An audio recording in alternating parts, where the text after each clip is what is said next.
Hey everybody, how's it going? We're out here, it's Friday, doing some Friday content. And it's Memorial Day weekend. That's right. So I'm going to be spending some time on Monday, hopefully attending a cemetery where my grandparents are buried. Well, my father's parents are buried there, and my grandfather on my mom's side, who passed away in 2017, is buried there as well. But all my great grandmother on my mom's side of the family is there too. We might go and visit her. But anyways, yeah, my grandfathers didn't lose their life in the war. They made it home, and you know, of course, I'm here. They had children, and that's why I'm here.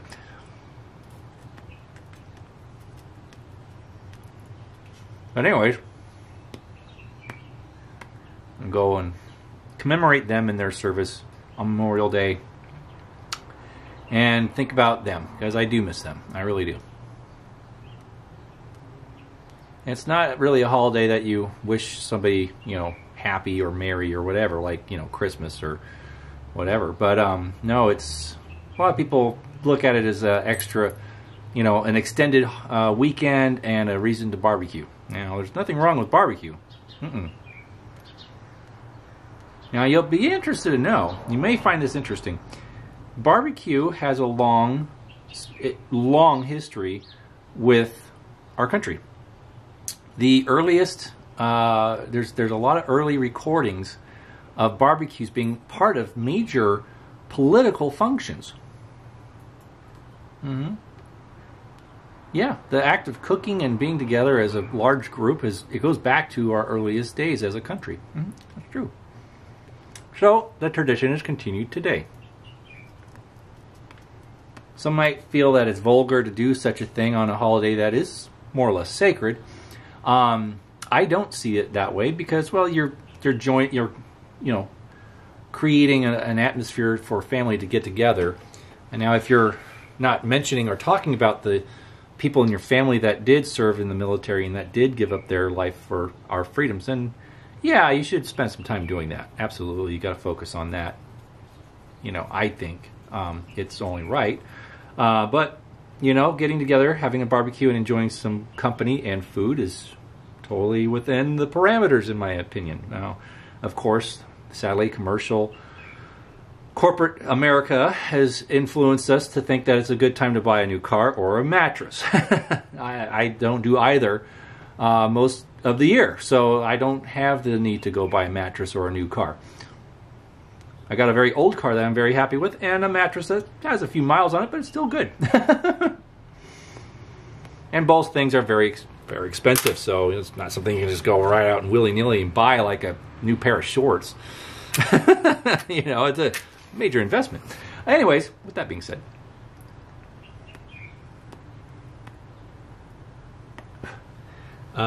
we have the old NCL burning. Yes, indeed. And been burning this a lot lately. This week has been kind of NCL week. You know, like NCI week or month or whatever. NCL week. This thing is a really cool lantern. I gave it a long break. I'll have my Dietz Royal. I was burning a lot most evenings, and I thought, well, I'll give that one a break and bring this one back up to the deck. So she's been burning most of the nights this week, and I've been really enjoying it. But I started noticing something that a lot of people don't notice or know about NCL. Well, besides the fact that they're hard to find and typically very expensive when one finds one, NCL was well, Nail City was owned by the Wheeling Stamping Company in was it North Virginia or West Virginia? I think it was West Virginia. This thing does not want to stay lit. I have to keep nursing it here. Anyway, speaking of Virginia, that's what I got in here. Anyway, there was another company that was very similar. The Paul's company. Paul's, well, was owned by the same man, A.W. Paull. and he owned the NCL company as well as Paul's Leader. I'll show you. Now this one's not as old, but this is a Paul's. Move that over. There we go. Got the old Paul's No.0. This one dates to, I'd say probably the 20s. Maybe early 30s, maybe no later than that. Anyways, it's a cool lantern, but it shares something in common. So with most hot blasts, or cold blasts for that matter, the lift lever is attached at the back on the opposite side of the filler cap. So when you lift it, it goes straight up. Okay? Now, with Paul's, it goes back. It swings up and back. See how that does that? Pretty cool. Now, that's because it's hinged on the front, and they put a different kind of bend in the lever, so when you lift it up, you don't press it down, you lift it up, and that swings the globe right out.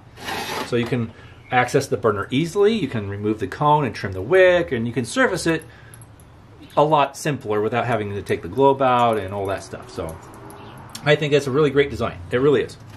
And the interesting thing is, well, these are common. But most collectors, but they'll have one or two, and they'll just kind of use them as, you know, regular burners, and they're not really collectible as the NCL. The NCL, it's definitely very collectible, and people will pay a premium price for one. These are usually anywhere from $25 to $50, depending on condition. And I think I paid somewhere in the neighborhood of $50 for this. And I like it. It has a nice old paint job, and it just wears its age very well. It's a very well preserved lantern, and it's a functioning lantern.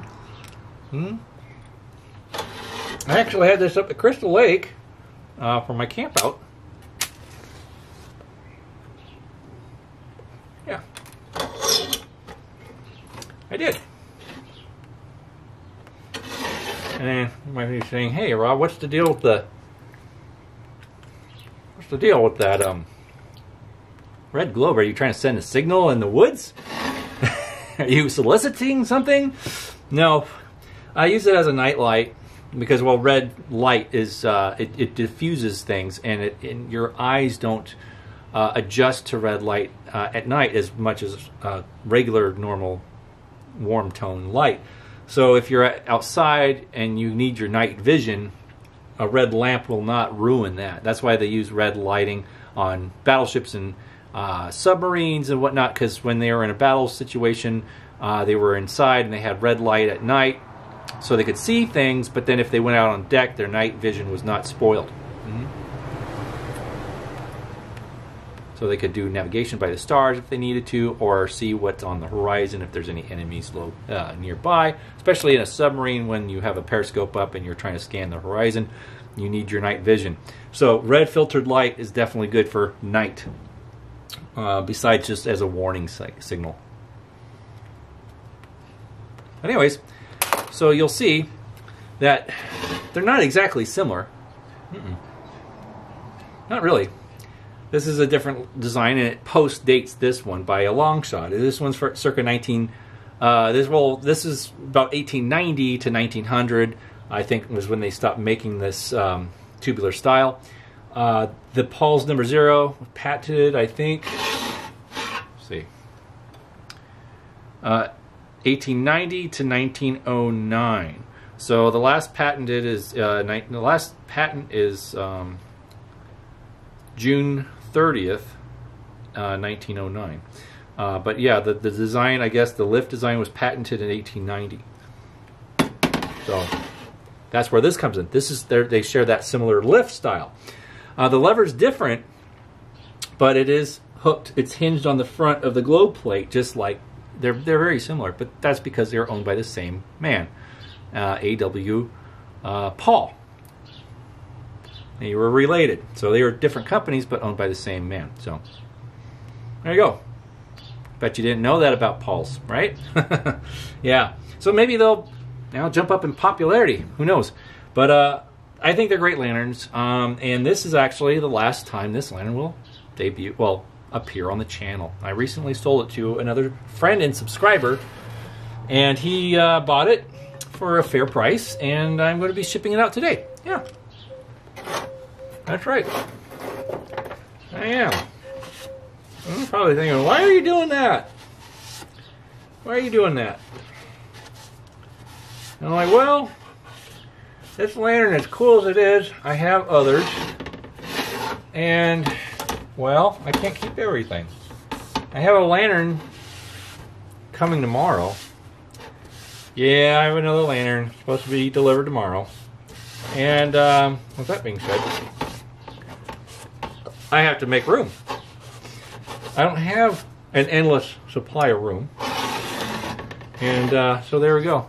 You got to make room for the new goods. And it helps pay for the hobby. So I buy something and I'll sell something and more or less cover the costs. So it helps. It helps the collection grow and refine. Well, more refine than grow, because if something goes and when something comes in and it's not growing, it's staying the same size. But anyways, you get the point.